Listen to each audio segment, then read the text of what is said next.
So magandang umaga po. Ako po pala si Sairi Charity Dumalio. Isa po akong estudyante from Holy Trinity University, third year student po from Nursing Department po. So Nay, maaari ko po bang malaman yung pangalan po ninyo? Estrella Rabaya, Ano pong middle initial natin, Nay? del Rosario. Rosario. Del Rosario Rabaya. So, ano pong gusto niyong itawag ko sa inyo, Nay? Ma'am, Lola, Nanay, Ma'am Esther? Kahit nanay na lang. Nanay na lang po. Sige po, Nay. So, ngayon po, Nay, i-interview po kayo about sa activities of daily life living niyo po. Para po malaman po natin kung nakakaya niyo pa po ba mag-isa maligo, magsuot po ng damit, gumamit po ng ating palikuran. Tapos, pagbabangon po tayo sa ating kama, kaya po ba natin mag-isang lumipat sa upuan o tumayo po mag-isa sa kama. Tapos, kung kaya pa po ba nating pigilin yung ating pagdumi o pagbawas po ng ating ihi. Tapos, kung kaya rin po ba natin kumain po mag-isa. Okay po ba yun? Sige, Nay. Sige po. Start po tayo. So, ang pangalan po natin, Nay, ay Estrella del Rosario Rabaya po. Sige po, sulat po natin yan, Nay, ha? Estrella del Rabaya po. Anong date po ngayon? 28. 28 po. Amartis. Opo. 29 po. 29 po.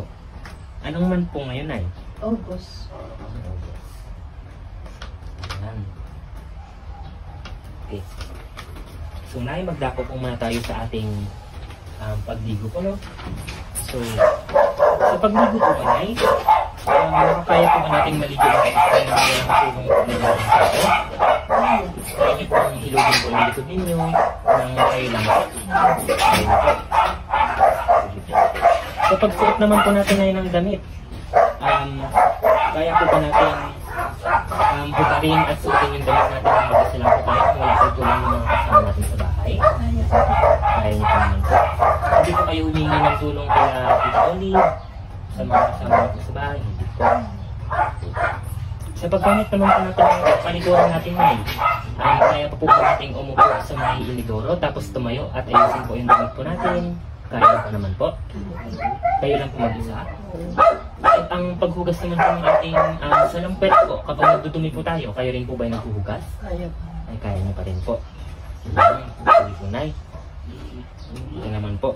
Sa paglipat po natin na sa higaan papunta po sa upuan o pagbangon po natin sa kama, kaya pa po ba natin mag-isa? Kaya. Hindi po kayo humingi ng tulong sa mga kasama niyo po sa bahay? Hindi.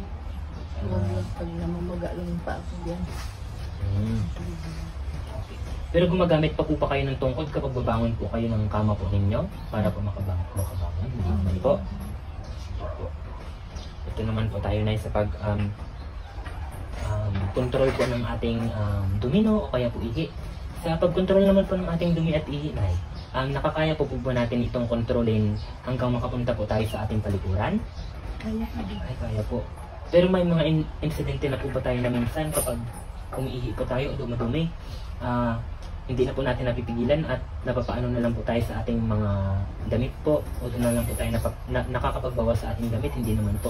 Hindi kasi pag ako nakatulog, nung na-stroke ako, mayroon ako iyan niya, nilalagay, kahit nakahiga ako, nilalagay, hindi na ako nag-ito, para hindi na magbangon. Okay po. Nung na-stroke na po kayo dati, pero ngayon po, naka-recover na rin po kayo. So, kaya nyo na po ulit? Kaya. Nung na-stroke ako yan, hindi ako makatayo, hindi ako makalakad. Minsan naka-wheelchair ako dyan, nakahihin ako. Kaibangon ako ni Olivia, dalahin sana doon. Nadapa kami dyan sa pinto. Sabi ni Olivia, Nanay, hindi kita kaya, ang bigat. Sabi ni Olivia. Sige po.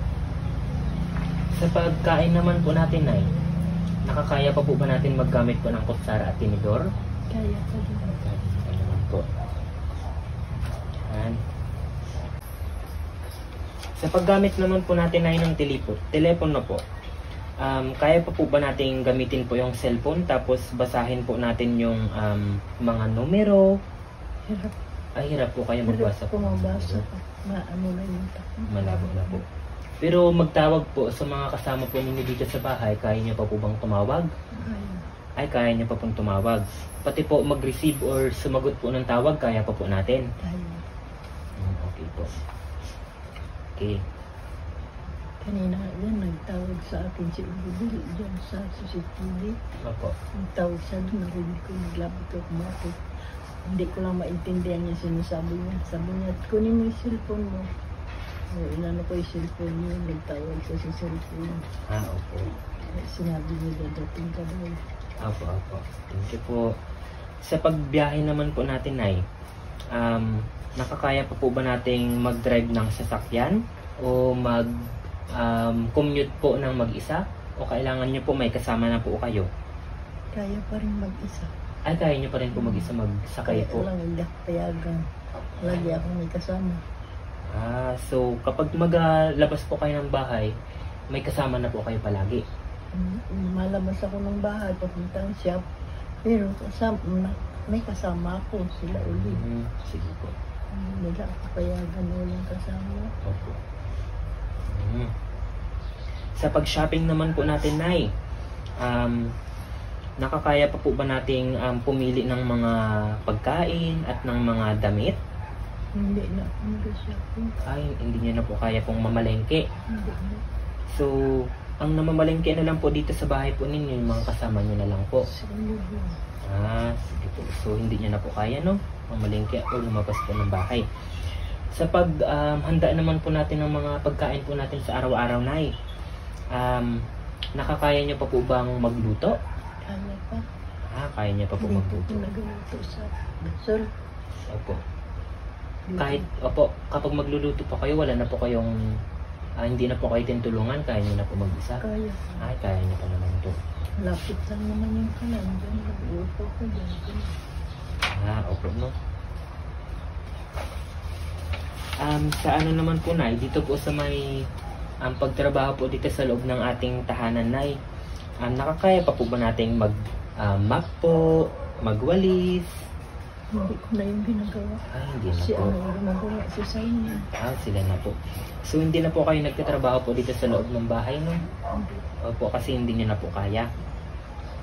Nakakaya niyo pa po bang uminom ng tamang dosage ng gamot sa tamang oras po? O kailangan po ba pinapaalala pa po sa inyo ng mga kasama po ninyo dito sa bahay na, Nay, uminom na po kayo ng gamot, 500 mg po, yung ganitong gamot po, or hindi niyo na po kaya? Kaya ko na, hindi ko nila ako tinutulungan, basta nandyan sa akin ng gamot. Alam ko na, gabi na lang ako mag-aano. Bago makakita. Opo, so kaya pa naman po, no? Sa paghawak naman po natin ng pera, Nay, kaya pa po ba nating mag-budget po ng pera? Halimbawa po, mayroon po tayong bill sa kuryente. Kayo po ba yung nagpe-prepare ng, ito po yung pambayad sa kuryente, pambayad natin sa tubig, yung mga ganun po? Tinuulid mo lahat yan. Si kita ko din po. So, hindi nyo na po kaya? Hindi ko na yung inaano. Okay po. So, tapos na po tayo dito sa evaluation ng CATS Index, tapos instrumental of daily living. So, start naman po tayo dito sa may mini mental state examination po, no? So, sulat ko lang po ulit yung pangalan natin dito, Nay, ha? Estrella D. Babaya. 28.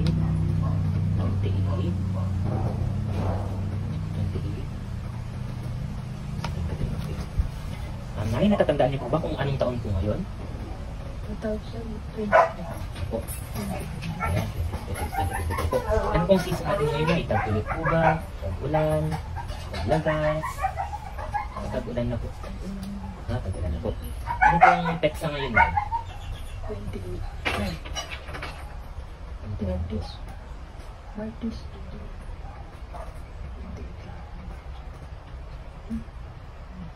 29 po? 29 po. Martis.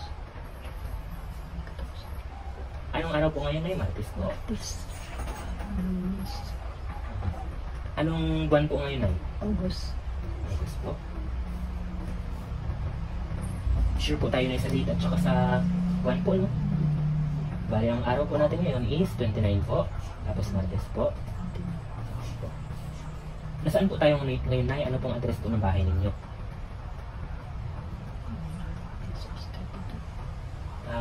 Kahit yung barangay na lang po. Ang towns kasi ang ano. Opo, so, Tawag dito sa amin ang towns. so nandito po tayo ngayon sa Alta Homes. Nasa ang parte po tayo na ng syudad po ng Puerto Princesa. Meron po tayo sa San Jose. Okay, San Jose po. Ano pong bansa natin eh? Ano yun? Bansa po? Well, Sige po. Bansa na eh. hindi ko. Ano pong country po natin ngayon? Country. America. Wala lang po. Ano pong syudad natin ngayon ay? City po. Anong city po tayo nakatayo ngayon? Princess. Nasa hospital po ba tayo?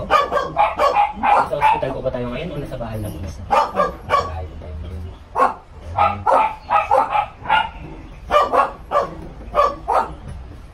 So ngayon naman po, Nay, ipapakita pa ako sa inyo na tatlong gamit po dito, tapos bigkasin po natin ulit ha. So meron po tayo.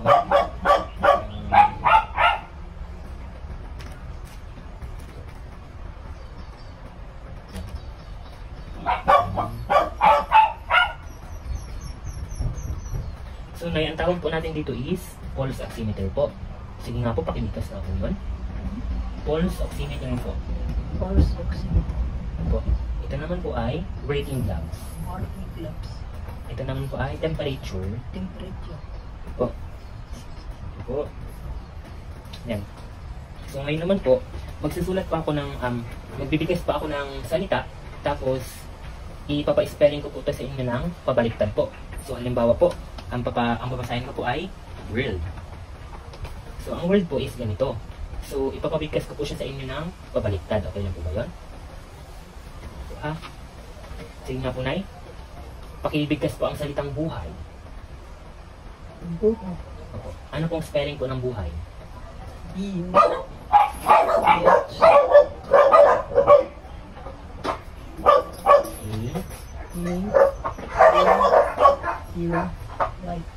Pabaliktad naman po ng buhay. Di ba po meron po tayong B, U, H, A, Y. Pabaliktad naman po ng buhay. Bali dito pa tayo magsisimula sa Y. Y, U, H, B. Sige po. Okay po. So kanina po, Nay, binanggit ko po sa inyo yung mga gamit po na ito. Natatandaan niyo pa po ba? Sige po. Sige po. Try lang po natin ha. Ano po ito kanina, Nay? Ito po. Gloves. Ito po. So gloves. Ito lang po yung natatandaan natin, yung gloves lang po. So Nay, ito naman po. Ano pong tawag natin dito? Pencil. Opo. Ito naman po. Watch. Okay po. Bigkasin niyo po yung sasabihin ko ha. Sige po. So, no ifs, No ifs, ands, ands, or buts. or buts. Okay po. Okay po.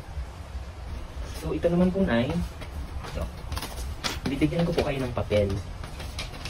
So, hawakan niyo po ito kapag yan po. Kaliwang kamay po ninyo yan ha. Sige nga po.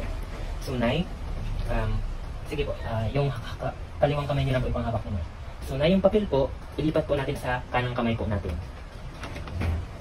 Tapos, itupi po natin siya sa kalahati. Ayan. Pagkatapos po natin itong tupiin, ilagay po natin ito sa may sahig po natin. Okay po, thank you po. So, ngayon naman po, magsusulat po ako ng salita po dito sa may papel ko. Tapos, kung ano po yung nabasa po ninyo, gawin po natin ha. Sige po. Ngayon, basahin po natin yan, tapos gawin po natin.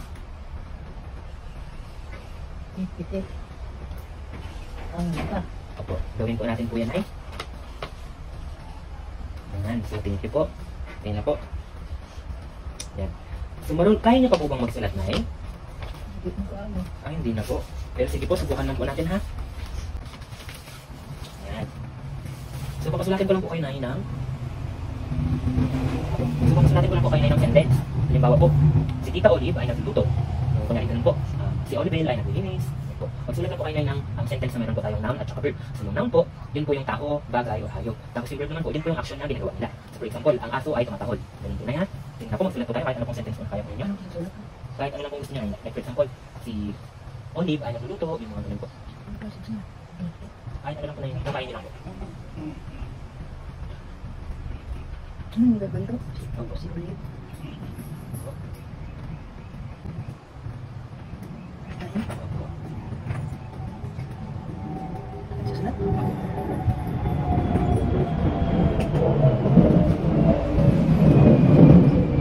Yan.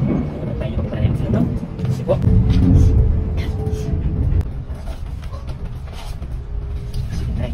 So ngayon naman po, papadrawing ko po kayo ng object, no? Ayan po. Yan. Sige po na yan. Ano po? Yan. Ito po yung ballpen po natin. Saan po yung ginagamit ng sulat? Ito po ba? Yan po yung gamitin po natin. So i-drawing po natin itong bagay po na ito. Bilang. Kahit saan po. Dito po. Kahit dito po. Kahit saan po dito sa dalawa.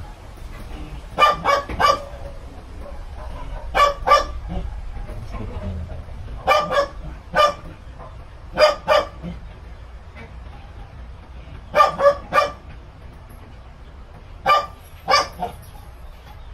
Ito pa po.